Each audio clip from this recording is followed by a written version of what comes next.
and today I am joined by two wonderful friends of the show, Sanjay. Oh, hi. I didn't see you come in. Oh, welcome, welcome. Yeah, I don't want to interrupt your reading time, but I'm glad we could meet up on this, the day of thanks.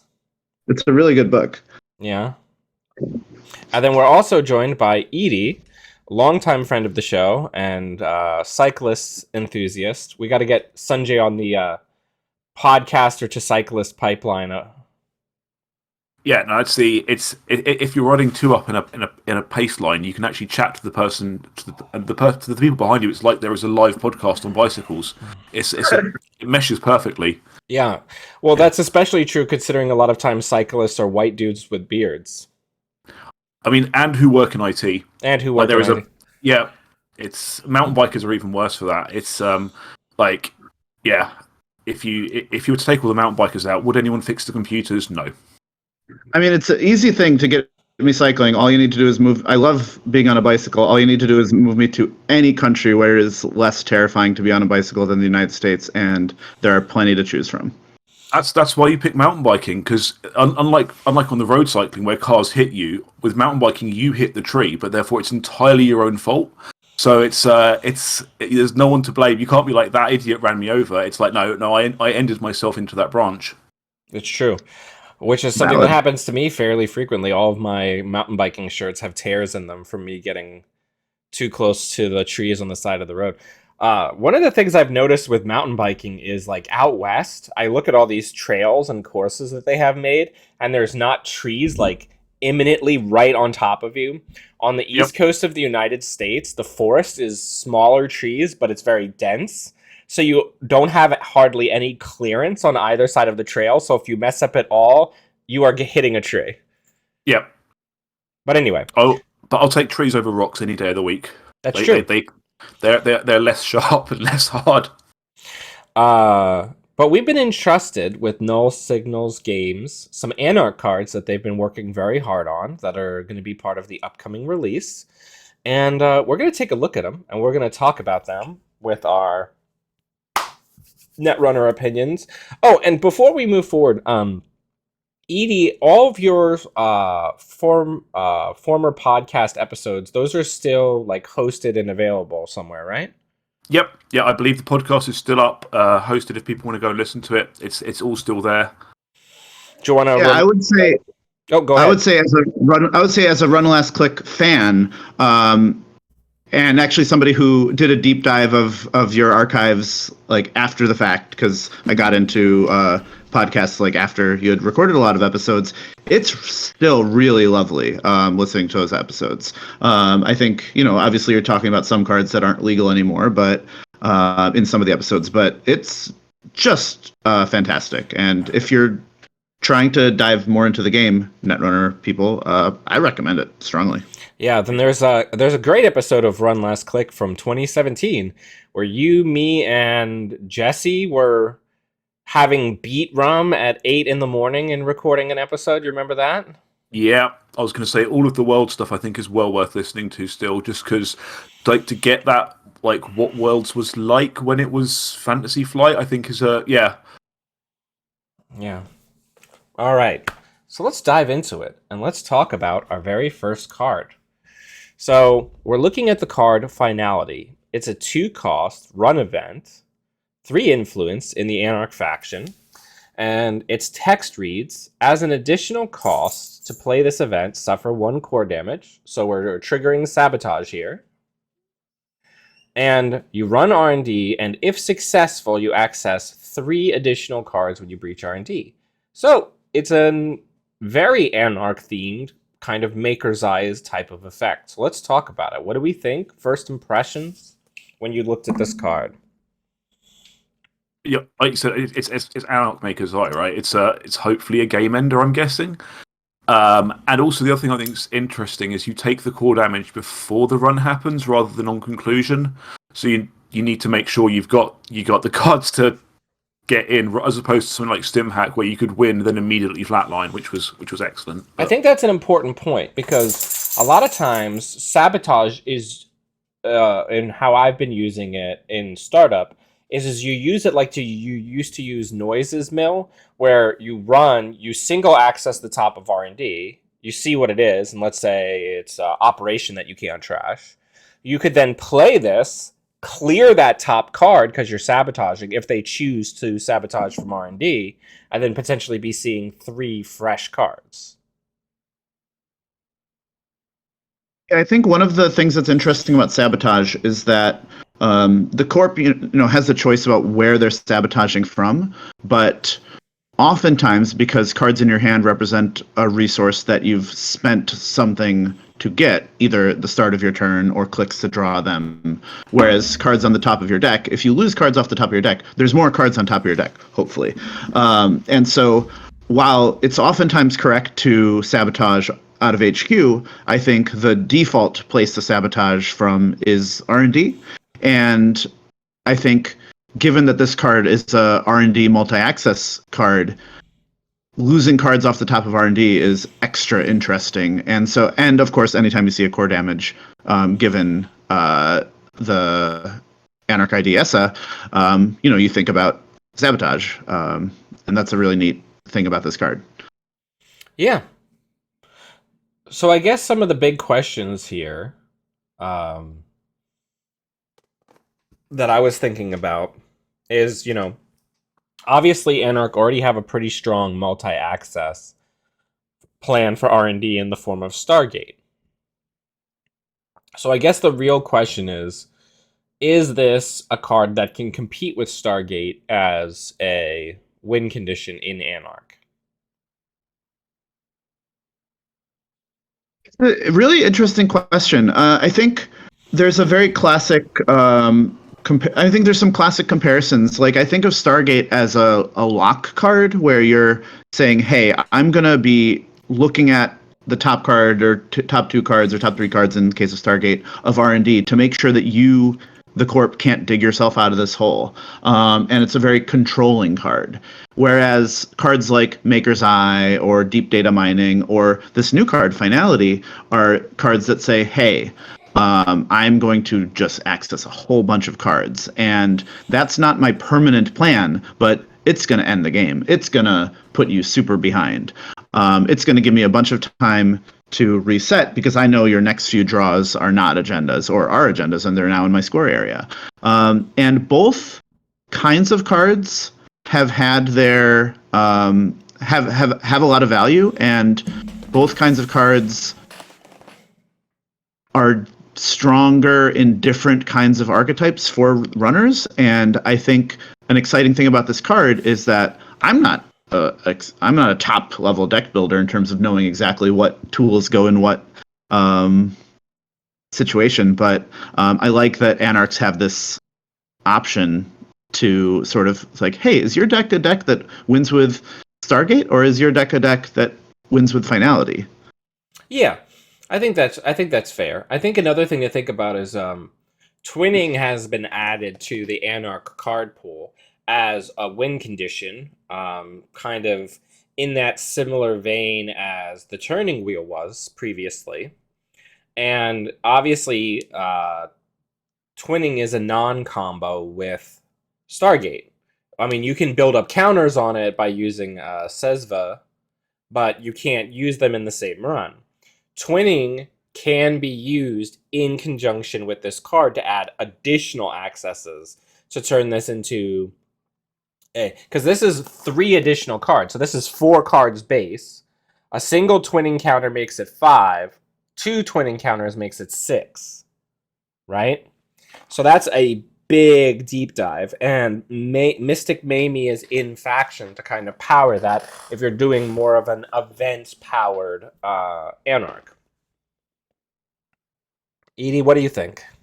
Yeah, for sure. Like, I think what Sanjay said, it's for a different deck than Stargate. Like, the idea that you can just go and suddenly look at 6 cards. I mean, I think just being able to see 4 with no warning is just if you're poking multiple, if you put Stargate down, it's pretty obvious what your game plan is. Whereas with like this event style thing and the twinning where you can access addition, it's you're having to defend your remote and HQ and R&D, rather than with Stargate. Like, no, I think this could be super powerful. My question for you is, would you splash it? Like, would you run it in criminal? Ooh. Because I think it's one more influence than the Maker's Eye. Yeah, I don't know that I would, right? Yeah, I think it's a good question because I think Edie described much better than what I was describing of like which decks want this effect versus a Stargate effect. And a Stargate effect is one where you're like, hey, I can check R&D every turn because I'm trashing your ice. I'm making it super efficient to get in, whatever. Whereas this card is like, look, can you keep me out when it exactly matters? And like that's more of a shaper thing or sometimes a criminal thing. So yeah, I think yeah, and at 3 influence, it's the same. It's actually the exact same influence as twinning, same influence as Stargate. So you're really going to want to have the answer to that question of which one of these cards do you want if you're putting it in a faction, especially. And another consideration with a card like this is something I've found trying to play Asa is that a lot of times these finisher cards, when you're playing that build that does have the sabotage as the supplementary pressure, a lot of times you end up losing these cards because they get hit by the damage as you're playing other parts of your kit. So a lot of times in order for something like Finality to land as that game-ending finisher, you gotta have three copies because then one of them survives in your hand till the late game. You know what I'm saying? Yep. I also thought you were setting up the most incredible segue there as well to the next card. Okay. Sorry to. Yeah. So that is a nice segue. That's nice. So to solve that problem of how do we get the cards? Before we move to the next card, I do want to take a second to like look at the card from an art and lore perspective because there's some stunning things going on here. I don't know if either of you are big lore heads, but I am not as plugged into the Borealis lore as I was the previous set. But drop some knowledge on us, Sanjay. Well, I think I have less knowledge and more questions because I think I'm not mega plugged in with like exactly what Essa's goals are. But in this picture, we see Essa covered in blood. Z has like a flavor like a Terminator hand in their lap, or it's there's the flavor text. My guilt is never to be doubted. Raises a bunch of questions. This card is promising some exciting, I think, lore drops in terms of like what's going on here. So my guilt is never to be doubted confirms that they are likely Catholic or Jewish. No, I'm kidding, of course. Yeah. Guilt is all humans get it. Yeah. Proponent of it myself sometimes. But like, what is going on in this picture? It's tremendous. Like whose arm is that? Yeah. Because it's not her arm or their arm. You don't think so? Well, I see two functional hands in that picture. Oh, you're right. Oh, I thought they were chains. That is an arm. Yeah, it's like a robot arm. Yeah, like a big robot arm as well. It's not like it's going all the way across. It's long. Like it's a big old arm. Is it a combat? Something has happened. And there's red every. I mean, is it from inside? Do bioroids bleed red? Well, some of that blood looks like it's coming from a bandage on the upper arm there. Yeah. Also, the setting. Obviously, Borealis contains some new environments that we haven't seen before. So we're in some sort of Arctic environment, very cold environment, which, again, is in keeping with the lore for this character. But what is going on in the back of the screen? We have some sort... Go ahead. That's a Parhelion. That is a sundog, optical phenomenon No, that you have. I don't mean that. I mean, what is the facility back there? Oh, who cares? It's a. No, but like that's part of like whatever lore is being built here. Yeah. True. Like what?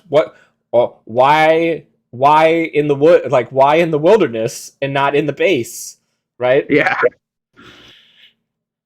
No, I do feel bad because you had a really nice segue to the next card, but then it's kind of got like knocked away. And like, It's okay. sometimes We did a bim bam moment where the segue gets ruined by somebody else. well, what I'm saying is that like, sometimes like you have something in your hand like at a specific time and like it gets sort of knocked away and like you need to bring it back.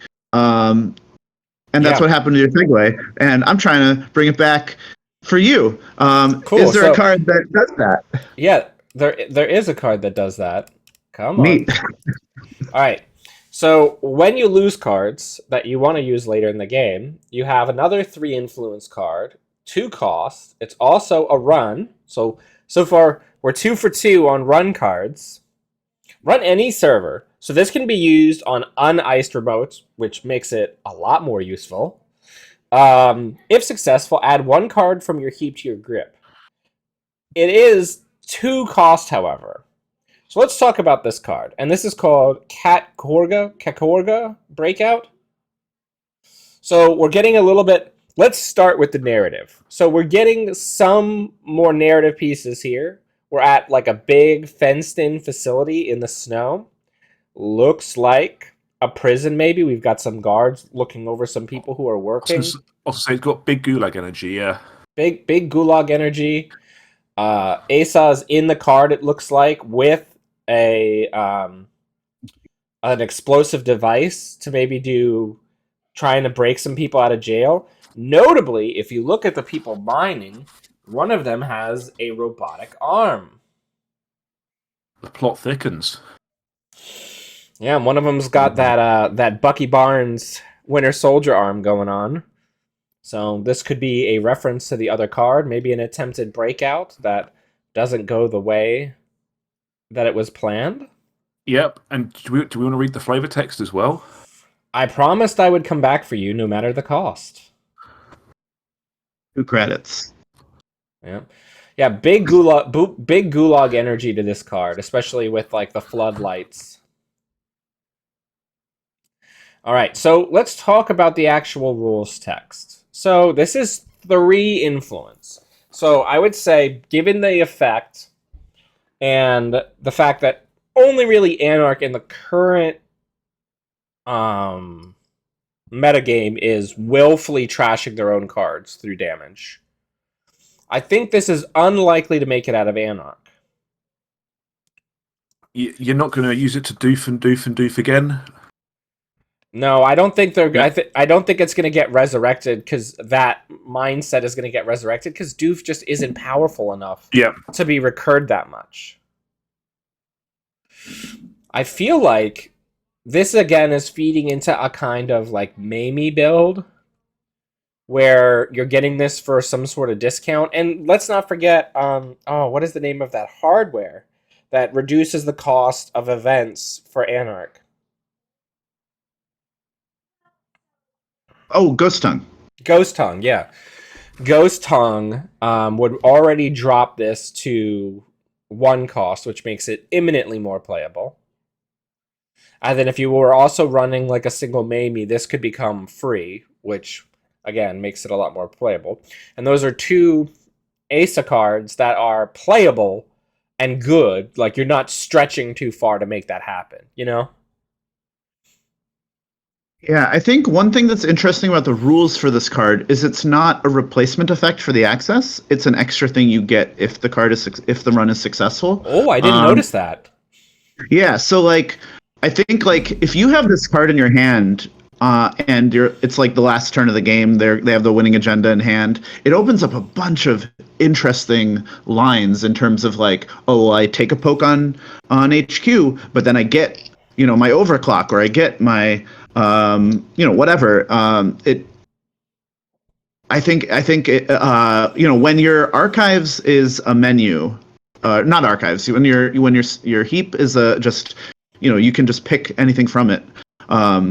Your brain has to expand in a big way to get full use of it, and that's pretty exciting. Yeah, and things like Botulus coming back into hand on the final turn, right? That's a big deal. Yeah, there's a lot. I presume it also is a nice value add if you're doing something like a check after a sabotage. Like if you're like, what did they put into archives? Did they bin any agendas? It's like your old dirty laundries. It's a good way of getting something extra out of that run. You get those accesses that probably aren't important but had to be checked, and you get to make the big decision of, I've got a big pile of cards I've put in the bin. Which one of these is going to help me win? Yep. Oh, that's really good thinking. Yeah. Yeah, no, I think that's good. And even just like using this to get a Steelskin Scarring if you're trying to, land an Apocalypse or land a Deep Dive through a bunch of damage. Or, actually, if you have this, you can Deep Dive people and get the Deep Dive on your last run. You can break out, get the Deep Dive, play the Deep Dive. That's terrifying. Love it. I mean, that's a lot of influence, whether you're an Anarch or Shaper, but you know, stuff. Combos can happen. All right. So the next one we have with absolutely lovely bit of art of more cybernetics, or not cybernetics, like inside of the net based art. There we go. Raindrops Cut Stone. It's a 1 cost. We're 3 for 3 on run events. Run any server. Whenever a subroutine resolves during that run, including a subroutine that ends the run, place 1 power counter on this event.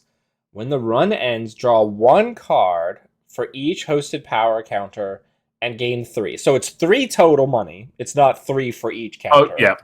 But it is 1 card for each. This is a huge tempo booster, potentially. With every step closer to their prize, Bankar felt the ice slicing white hot through their synapses. It was worth it. And we may get more information about who Bankar is at a later time. We can probably talk lore more. But I think one of the neat things about this is when I was looking at this slots very strongly into Anarch Apocalypse decks, because you often let the trash programs subroutines fire, because then it gets your bin breakers or other breakers back into whatever you're using back into the trash to be recurred. Could you also use it to set up an Apocalypse against like unres dice? Because this is going to essentially encourage people not to spend like money on resing and end the run. That they're like, you're going to get money if I res this. Like, yeah, as you click one of your Apocalypse turn, being like, do you really want to res? Do you really want to spend that money? Yeah, it's a funny bluff. Yeah, and it could be a bluff that's a real thing. Yeah, just to like, hey, do you want? It reminds me of the card Run Amok in that way, where you're just like, yes, hey, that's what I was. Yeah, and if you play this card and it doesn't end up accruing any power counters, you're a little disappointed. But you do get your 3. You do get 3 credits, which is not. Terry, you'll always get 1 card, right? Because if they end the run on you, the end of the run subroutine resolves and you bounce. Not if it was a successful run, right? If you just run the server and no ice gets rezzed, then it won't have any power counters, and you'll get $3 though. So the worst case scenario of this card is not something you're enthusiastic about, but it's not a disaster. And again, you may be running this in a deck where it's free. So lots of run events to encourage Anarchs to kind of rip through their decks and run more aggressively, which I feel really lines up with the strategy or the archetype that they meaning Null Signal Games wants ASA to kind of lead into, of being a run and pressure a lot, but not as oppressive version of noise is like gameplay loop. Is a cards like Slot Machine still in the meta? No. Slot Machine specifically, no. There are cards like it. That just help the corp. That with lots of subroutines that you're like, I'm just going to take the hits because this is obviously good against that kind of stuff. Yeah, there's a code gate where you like lose some money, and then if you have less than a certain amount of money, the run ends. So if you don't have a code gate breaker, but you have a lot of money, you might just let that fire, and then that feeds this. There's also like a bunch. There's an ice where the corp gets 1 credit and then does 1 net damage to you, which you might just say whatever, fire it up. Or the classic, Mausolus. You never break the gain 1 credit subroutine on Mausolus as an Anarch. You only break the tag and the net damage. So you get 1, I get a card and 3 credits. Everybody wins. We're just helping each other out. I really like the art for this card a lot. Oh yeah. I am so happy that Scott Dominga is involved in Netrunner. I love everything that they're doing. It's so good. So the other thing that I'm thinking about is there's another card that can make subroutines a little more plastic that might help with this. So Bankar, I'm going to go with my gut here and say that that's Sakaya? No, probably Sakaya. Bankar Gentoga. I'm probably butchering that pronunciation. If you know a more correct pronunciation, please put it in the comments. This is a connection. Yeah, and hopefully, and in the past, Null Signal Games has put out like pronunciation guides, so we'll have that. We'll have access to that at some point as people, so that'll be nice. So this is a don't take our word for it. This is a 1 cost. Have every single card that we've looked at been 3 influence? I think it has. Yes, they're all 3 inf. When your turn begins, you may choose a server. During the first encounter, each turn with a piece of ice protecting the chosen server, whenever the corp would resolve a subroutine, they instead resolve do 1 net damage. Flavor text is, with these 2 by my side, I've sworn never to fail. I can bear any pain as long as it has meaning. So I'm guessing the 2 is this very cool dog, IRL dog, and a digital bird. Hopefully this will get more play than the other character that has a digital bird. So when I first saw this spoiled, I messaged Sanjay and I was like, is Clan Vengeance still in this game? But it's still banned at the current time because this would be nutso with Clan Vengeance. Though the thing with Clan Vengeance, so the thing with Red Sands in general is that Red Sands was really explored. Like, hey, what if you Anarch? What if you do a bunch of damage to yourself? And almost all of the cards that they printed in that space have been banned. Sorry, I dropped something. So Clan Vengeance, get it out of here. Salvage Vanitas Armory, get it out of here. And for good reason. Those cards are silly. But there is one Red Sands card that has not been banned. That does care about resolving subroutines. It's an icebreaker. Do you know which one I'm talking about? I don't. I'm talking about Persephone. Okay. What? Oh yeah. Remind me what that card does. So Persephone is, and these kind of synergies. Red Sands is going to be the next. No, wait, is it? No, intervention. Oh yeah, we're gonna have Red Sands for a bit because we have to lose intervention or the Flashpoint. Flashpoint first. Oh, so we're gonna have Red Sands for a while. But Persephone is this icebreaker that has terrible numbers on it. Like it doesn't break efficiently, but it has a really cool ability, which is, and I'm sorry to put everything in the context of this card specifically, because I think we do need to go back, of course, to talk about this card outside of the context of Persephone specifically. But Persephone says, when you pass a sentry, you can trash the top card of your deck. And if you do, for each subroutine on that sentry that resolved, throw one of the corpse cards off of R&D in the trash. Now you can have 3 Persephones installed at the same time, and you get rid of one card, and they lose a bunch of cards if they resolve a bunch of subroutines. Now that's always been historically a little bit dicey because it relies on the corp having specific cards, specific ice that has a lot of subroutines. You have to turn it into a sentry somehow. People have tried it, and this is probably the best enabler for Persephone decks I've ever seen. Besides Egret, like it's Egret and this card just fantastic. I don't think that's like going to be the most. If you're willing to do an immense amount of net damage to yourself to mill a bunch of cards. Yeah, but like, I think this is a big if, but if you put a Egret on, let's say, an Endless Eula. Actually, Endless Eula is a bad example because that works without this. But if you put one of these on an ice with like 3 subroutines and you have 3 Persephones installed, they lose 9 cards. It's every time you do this. That's terrifying. Anyway, Persephone, check it out. It exists. What's the install cost on Persephone? Oh, it's 5. This is a nightmare. Oh, it's a nightmare. And it's Persephone is a blue card, right? It's Anarch. Yeah, it's Anarch. It's it also breaks killers if you're so inclined. Pretty badly though, right? Sorry. What's the base strength? Yeah, the strength is 1. It boosts. It boosts.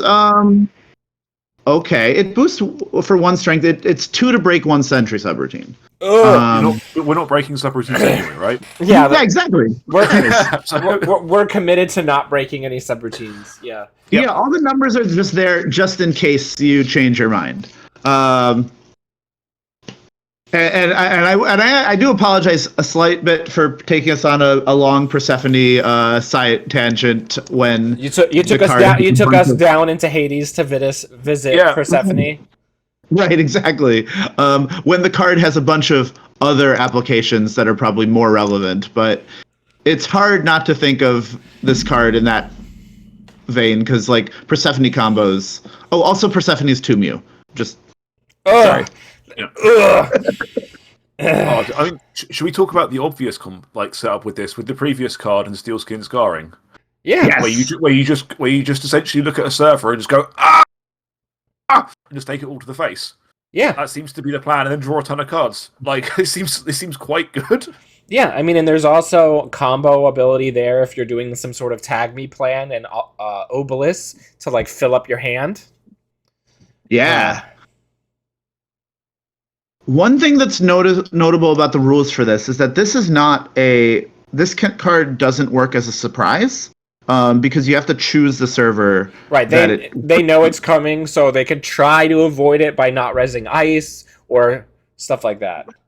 Yeah, but in the sense like you can't be like, oh, you thought I couldn't get in. Guess what? Bankar, I'm going to take a bunch of net damage. I get past this. That doesn't work because you have to begin your turn with this in play for it to do stuff. It's kind of similar to, say, I guess, Mark in that way. Or, but the neat thing about this is it does increase your threat level for saying, hey, I can get in to that remote, like if I absolutely have to. Like I could just take a hit to the face and I can blitz through, right? Because you mentioned Endless Eula. But, there's other big barriers where, especially in yellow, like Data Ward, where you could be like, you know what? You thought that I wasn't going to be able to deal with this, but on the turns I really need to get into this remote, I'm going to just take 4 net damage off this Data Ward instead. If I have to get in, I will. Yeah, this discourages you from putting really expensive, like low number of subroutine ice on the outside, which is like an extra thing to think about, having to like protect your good ice with rubbish ice so to stop it from being put a pop-up window on the outside. Yeah, and then just be like, that's what I mean. Like, but that's a whole then you have to worry about drawing things in order, and yeah. Yeah, that's actually one interesting thing about that is that that's corp counterplay that they're already thinking about in standard, at least because of the card Hippo, so that they're already like, oh, I'm not putting my outermost card. But yeah, I think the data ward comparison is really good because if you're Acme, you don't have the luxury of putting your coolest ice inside. You have to put it on the outside. Yeah, you just lose 4 cards through a data ward. That's delightful. That's a really good chat. I like that a lot. So what can we think of any other uses for this one? So Apocalypse, but then you're risking hitting the Apocalypse with the net damage, right? But that's it's a you will get in, but they may spike your Apocalypse with the net damage. Yeah. And I think, you can combine this card with Katorga Breakout, where you Katorga Breakout on your first ice. You might lose the card you most wanted. It's a little wacky, but you can break out. Yes, you're right. You could break out into Archives to get it back as the second last one to get your Apocalypse back. Yeah, I think a little silly. To when you're doing a breakout, to the person that you rescue from the breakout being the person that you put into jail, that you took with you on the mission to begin with, but they get arrested, and then you're breaking them out. That's screwy from a lore perspective, but mechanically a powerful option. From a story perspective, you're breaking into a medical facility to get a defibrillator to resuscitate the person who died breaking into the medical facility. Yeah, exactly. But I think also this yes, lady. This creates an immense amount of pressure for Apocalypse turns to not have to install one of the gear checks. Here, I have to let Lady out. One moment, please. No worries. Let's use this time to talk about Khan, Savvy Skip Tracer. The other card that has blue birds. I can't believe my emotional maturity that Dan just disrespected Khan like that, and yet I just was like, yeah, no problem. Anyway, I love Khan. Great criminal. Khan's garbage. Her ability doesn't even reference a place that exists in Netrunner. Hand is not a space in Netrunner. I'm gonna put this coffee mug into play using Khan's ability. I'm gonna put my smartphone into play with Khan's ability. That sounds amazing. That's great. Wow. Is this like when we were able to put power counters on the runner's console because they forgot to say that we couldn't? Yep. Well, no, because those are real things that exist. I see what you mean. The hand is No, because grip is a space that exists in that. HQ is hand is not referenced anywhere, but Khan says hand, not grip. You install so does this mean you can keep you can have your 40 card deck, and then you can have an extra suite of icebreakers that you keep in your other non-deck hand? Yeah, you're allowed to install. Oh, brilliant, marvelous! That's like a sideboard. Yeah, I mean, you have to play. You have to play single-handedly because you're having this stack of icebreakers in one hand. What we need is a cheaty face equivalent for Netrunner, where it's like a corroder for everything that's untyped, and you have to cheat it into play. But if your opponent doesn't notice it, you get to use it. I'm saying it's really fun to just drop cards onto the table mid-run, and you don't usually get to do that at a criminal, and Khan lets you do it. It's really fun. It's really delightful. I like that ID quite a lot. And I learned that skip tracers are a lot less charming than the name sounds. Oh, yeah. A lot less charming. Yeah, it sounds delightful to be a skip tracer. Oh, I'm just going to go down to the park and I'm going to skip trace a little. No. It's a fancy word for bounty hunter, right? It is a fancy word for bounty hunter. You'd think it'd be a fancy word for, having a delightful day with some smooth stones out by the creek. But no. And just borrowing someone else's art with some slightly transparent paper? Oh, yeah. It's like, oh no, I'm not actually. I'm a skip tracer. I just draw the art directly. I skip that. Oh my god. Yeah. All right. So, can we think of any other uses offhand for Bankar here? So, does it go into? Because the thing one of the things I wanted to bring up was it's a unique connection. So you either essentially want 3 of them or 1 of them, and I'm assuming there is a connections deck where you have 1 of every connection, and you Like, because in the deck where you're just taking everything to the face and it's being trashed, you presumably want 3 because you're going to be taking net damage and it's 3 of everything and consistency, and the extra ones are just there to be binned. But is there what are they called? Your little digital friends. I'm sure there's a little digital friends connection deck. There used to be when there was off-campus apartment. Yes. But now there's no creepy sleepover deck anymore. What? I don't know if there's Polly's Cafe, which is a strong reason to play a bunch of unique connections. I don't know if there's a bunch of other reasons too. I will say, in the context of it being a unique connection resource, there is the non-official format Ocarina, where you get to play with this as an ID, and that seems kind of fun. You start the game as where right off the bat you just get to take a bunch of net damage. I think from a consistency standpoint, one thing that's good about this ID is that if you're Essa and you're planning on taking a bunch of core damage anyway, you're already set up whether you draw this card or not. You've kind of built your deck. Right, you're already like, I'm gonna lose cards. I'm prepared for the losing card situation. Yeah, so like I think, it's an interesting question whether like a non-Essa deck plays this.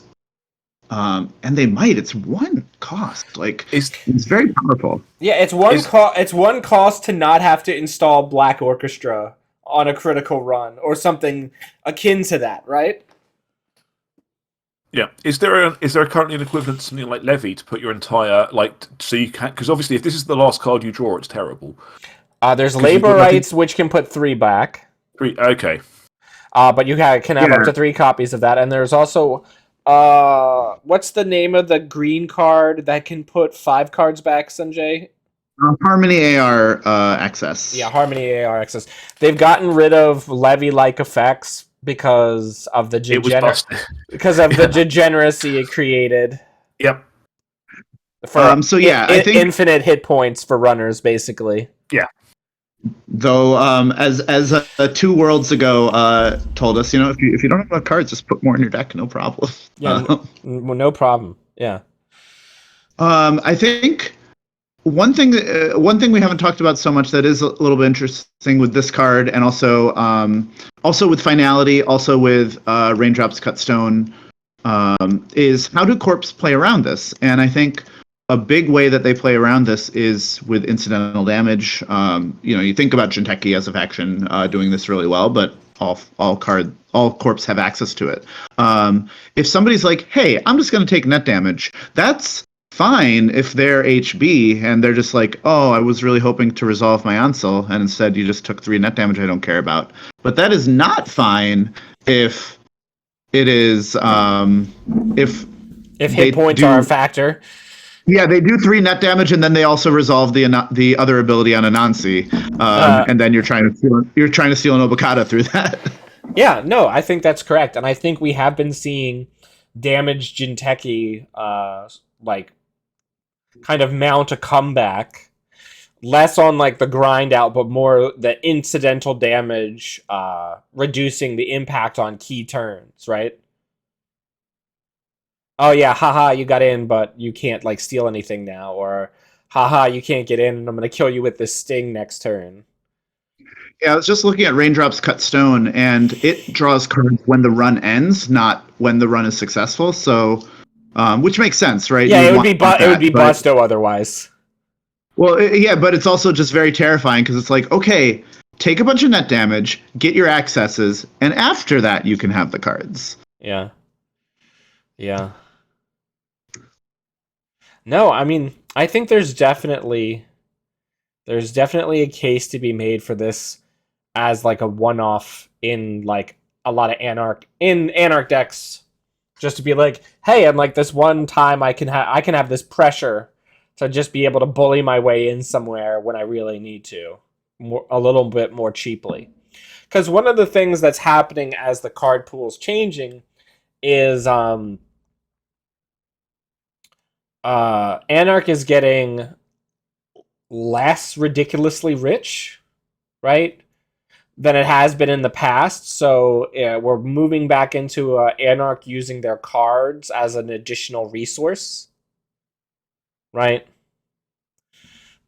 So this definitely feeds into that. All Yeah, right. for sure. All right. So big questions. We've talked a little bit about who these cards are for. Do any of these cards, do we think that they replace any existing tools? I think finality definitely is a new win condition, and so it makes you look at all your old win conditions. I think uh, Katorga Breakout is it's very efficient at what it does in a way that I don't think there's another card like that except for Buffer Drive, which is terrible. Yeah, Buffer Yeah, Drive is and quite bad. And like recursion is has always been super powerful, particularly I think particularly in decks where you're planning on taking damage. Like if you're planning on taking a ton of net damage, having a way to recur stuff is just really important. Yeah, especially if you're doing like there's several Anarch decks now that run either one or two apocalypses just as like a oh wow, I certainly let myself get economically and tempo behind. Let's just reset the board. So being able to do on Anarch, as we discussed earlier, do the runs for the apocalypse, and as part of that, put the apocalypse back into your hand instead of having to store it in your hand. That's very big. That's a lot of additional pressure. Yeah, and when it comes to recursion, I think it's when there's access to multiple recursion tools, it's a skill testing thing in terms of figuring out what does your deck actually want. Because Labor Rights is a really great card, and Labor Rights, the thing it does best is saying, oh, though you thought you were out of gas, you're not out of gas. There's still stuff to go. Same with Harmony AR, and Harmony AR actually does that even more. It doesn't do anything in terms of accelerating you or anything. It just says, hey, you want some of that? You want to keep going? Here's 5 cards. Keep going. Whereas Breakout says, look, you want that 1 card back. I know, like we know what you're here for. It's pinpoint, and if you're interested in pinpoint recursion rather than just a little bit of a like, hey, I need a little bit more juice to keep going. It might replace other tools in your deck. Yeah.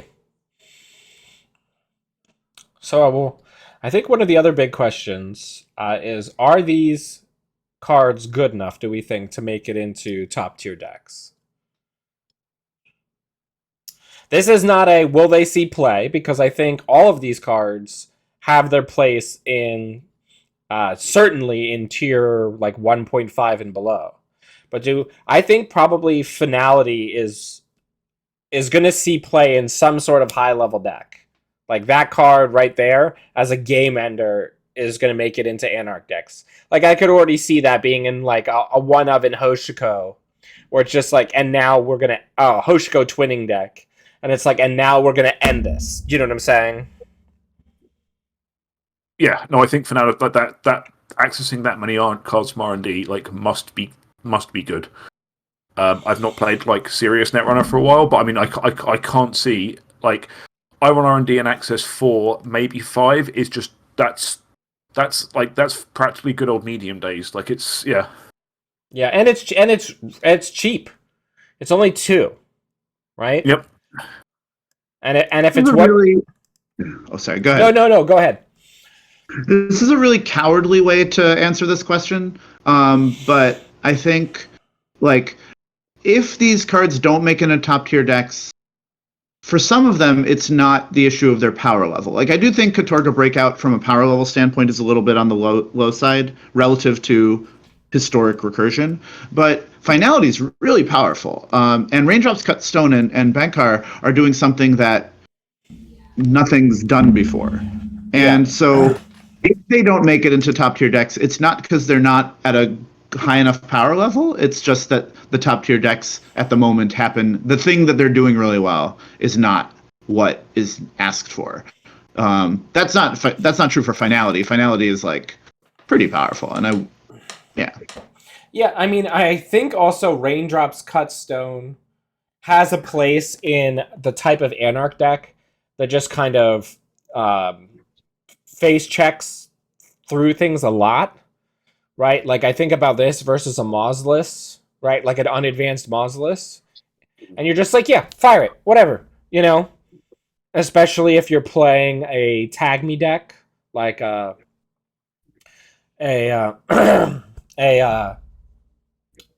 why can I not remember the name of the deck? An obelisk style deck. This is going to supercharge you, power you up. Yeah, and I think when it comes to top tier, this question, it's a really interesting question. It's kind of two questions. Is it good enough to make it into a top tier deck versus is it good? Are these cards good enough to make it into specific top tier decks that already exist? I think that's fair to say also. Yeah, and when I think about like reg criminal, I think reg anarch, which is probably the number one archetype we want to be thinking about. I think at the moment, Essa, even though I really like Essa decks, I don't think they didn't make a big splash at Worlds, for instance. I think Raindrops Cut Stone and Bankard, those are and maybe Finality, those are like Essa cards, especially. They really help that archetype. Yeah. But if I think about would you just put these in your reg? You're playing reg freedom. You're playing reg. I think one or two finalities is going to make it into most Anarch decks that are running twinning over Stargate.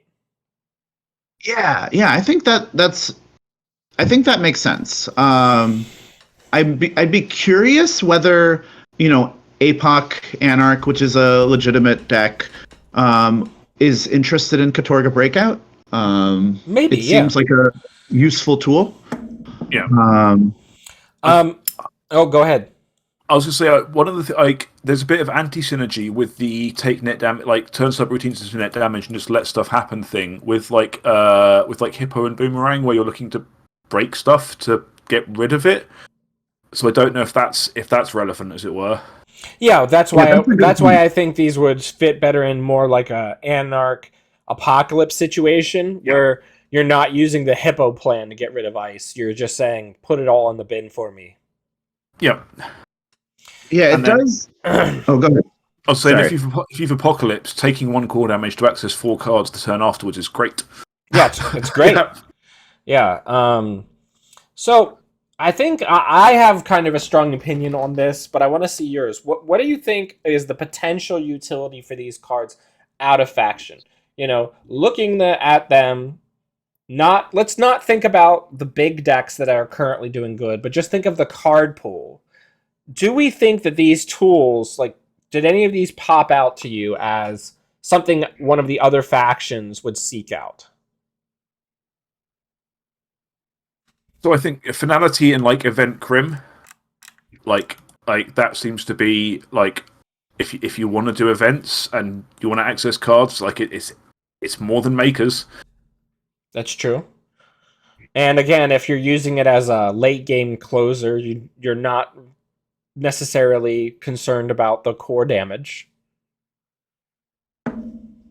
Yeah, I think Crim makes a lot of sense there because even though it's accessing more cards than Maker's Eye, if you're Shaper and this costs 3 influence and does a core damage, and the other one costs no influence and doesn't, you have a lot of it. It's a really tough selling point. Like, what if you spent 3 influence for your Maker's Eye? Yeah, what if?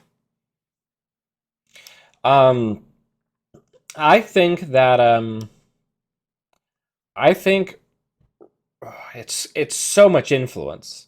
That's my biggest thing is I think a lot of these are influenced correctly, which makes this tough. Because if Raindrops Cut Stone was 2 influence, I could see it having a place in Bypass Criminal as another toolkit. Or I'm sorry, I'm thinking of Bankar. I could see Bankar having a place in Bypass Criminal if it wasn't 3 influence. Because you can get this down and say, I've got an inside job in my hand, and I have another inside job. You know what I'm saying? That's kind of always at the ready, just kind of adding that threat of, I don't have to deal with your ice. I just get around it with all of these boomerangs and connections and things like that. You know what I'm saying? Yep. But I think the 3 influence puts it just out of reach. Yeah, I don't like. It doesn't feel like, say, game breaking enough to spend 3 influence for one copy on that you hope shows up, unless you have a way of pulling, unless you have a way of tutoring connections, and you're really built around installing a load of connections. So, if something like off campus comes out again, yeah, you presumably you look at every unique connection because. And thinking about Bankar, Sanjay, help me out. Are there any good cards left that absorb net damage besides that negate net damage? I should say. So there's buffer drive, which lets you, when you lose a card, you get to put it under your deck instead of just losing it to the bin. There is Caldera, but if you're using Caldera as an icebreaker, that's a little suspect. But you do have Caldera, which is you spend 3 to prevent a net damage. Those are the ones that come to mind. Yeah, buffer drive of course, kind of gets rid of that whole cycling. I mean, it's one influence, but it gets rid of that whole "I'm going to run out of cards if I keep doing this" problem. Yeah. But yeah, so what I'm saying is most likely if you're playing Bankar in an otherwise good deck, you're probably gonna be doing as your game plan, I can absorb this damage. You're not playing to avoid the damage. Yeah, I think that's accurate. Yeah. I think all the ways to avoid net damage are. They're a little. I think the lifts are a little too heavy, right? Yeah, if you've built the problem with Caldera, I find nowadays, now that there isn't as much easy drip, is that if you're using Caldera too much, you could have just won a different way with the money that you're spending on Caldera. You know what I'm saying? It's what, 6 credits for the first net damage. No, lots of money. It's 3 credits per net damage. And 3 to install the Caldera. Yeah, and 3 to install the Caldera. That's a lot of cred. Yeah, you could get a Magnum Opus for that. You could. Could you get a Stargate as well? Like, of all the fun things you could install for 6, could you install Persephone? Then you don't have right. Then you don't have to interact with snares at all. But yeah, so let's talk about, to kind of close this out, what do we think about these 4 cards as a fuel injection for the Sabotage archetype, right? So we're talking about an Asa deck, most likely, that is somewhat committed to actually leveraging the Sabotage ability. What do we think of these as a power level increase? I think, obviously, we've already talked about Finality being something that we would likely play anyway. So getting the additional Sabotage for a 4 card R&D access, great. I think that is a lovely bit of juice added into the tank of Asa. I think if you're doing the core damage system for that runner, you're going to play 3 of these. But let's talk about the other ones. I think we run the risk of what is it, Salvage Grenade Armory and the other one that got banned, where, like, if you're using a mechanic that's meant to be bad to be good, often it's either really bad or broken. Right. There's no middle ground. So, I mean, if they found the middle ground, I would be because it would be really cool. It'd be like a self-damage archetype that is playable and fun. But history tells us this will either be utterly broken or not playable, and the middle ground is so hard to find with these. You're making a bad thing good. Yeah, I'm optimistic insofar as the reason why, I think one of the big reasons why Clan Vengeance and Salvage Vanitas Armory were so terrifying is because they were uncapped. Like, however many damage you take, that's how much chaos you get to ensue on the corp. And Essa, at least, is once per turn. So I think you're right that historically, in terms of the game, like the game, yeah, you think of Clan Vengeance, you think of Salvage Vanitas Armory, you even think of Liza, or actually basically the entire clan archetype as a whole, just like a nightmare in terms of like, oh, that sure broke the game in half. There's no ceiling on how much value you can get out of this. Yeah, Mars for Martians comes to mind in terms of like, oh yeah, how many tags do you have? Gain that many credits. Don't worry about it. Um, or counter surveillance. A card that is still legal and really strong. I think. Actually, Dan, can I ask you a question? Because I think you've built more ESA than I have. How much are you like? Are you hurting for just effects that do core damage? Like, how many times are you like, wow, I really wish I could core damage myself, but I don't have the card? Because I feel like anecdotally, I've heard people like just playing running hot, not because they especially needed the clicks, but just they really want to punch themselves in the face. To Yeah, what extent do you think that's true? I think that is true, and that's why a card like Finality that gives you the core damage with a very powerful effect is good. Yeah, that makes sense. And I think like in a deck like that, you're losing a lot of cards, and I like Katorga Breakout in a deck like that, especially when you might be playing like you said, like you might be playing Ghost Tongue, because it does core damage as well. And like it's like a copy of your best core damage card. It's retrieval run But for everything, yeah. and you still get the access. Yeah. I definitely think that Raindrops Cut Stone is very strong in the Asa archetype because often you are kind of limping your way or,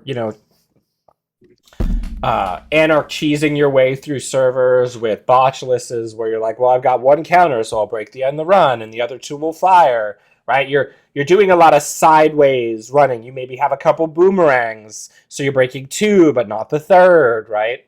So I think that this plays into the strategy that Asa often does, where you're not cleanly breaking all of the subroutines on something. There's oftentimes going to be over the course of, let's say, a central run, there's going to be maybe two or three subroutines that fire. So you're going to get 2 to 3 cards and 3 credits for something that you were probably going to do anyway.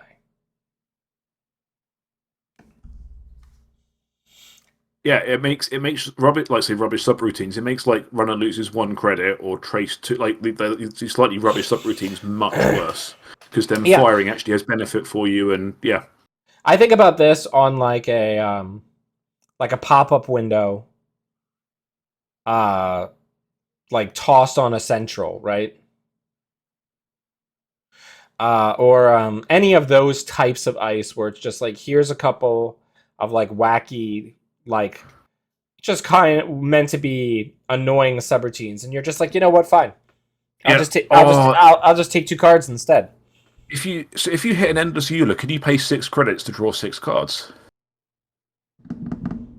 Was that terrible? Yeah, because you're still getting through the ice. Yeah. But if you were gonna beat it with paperclip anyway, right? Yep. And you were gonna pay the 6, why not pay the 6 and also get 6 cards and 3 credits back? Yep. And if you egretted that Endless Eula and you had a Persephone installed as well. Oh my goodness. You were blowing my brains out. I mean, I think actually if you egret Endless Eula in a Persephone deck, you do sincerely win the game. Yeah. But yeah, so I think there's a lot of... I think these are aggressively good cards. I think the most questionable card as far as utility is Bankar. But I think all 3 of the runs are definitely going to make it into testing and people are going to try them out. Like, there's enough value there that people are going to give them like a serious try in archetypes. And yeah, I definitely think Finality is going to go to the top of the charts for people who are running twinning in Anarch over Stargate or Apocalypse decks. But yeah, I think that there's a lot of good value here. And I think that's probably a good place to kind of start wrapping things up. Do we have any final thoughts, comments, things that are bubbling to the top of your minds? Well, I think my bold prediction here is that with cards like Raindrops Cut Stone, Corps are not going to want these silly routines that mess around and do something wacky. They're going to want strong, just end the run, and that is going to fuel the return of Endless Hunger as the primary breaker for everyone. It's only 2 influence. You can play it on a faction. Goodness.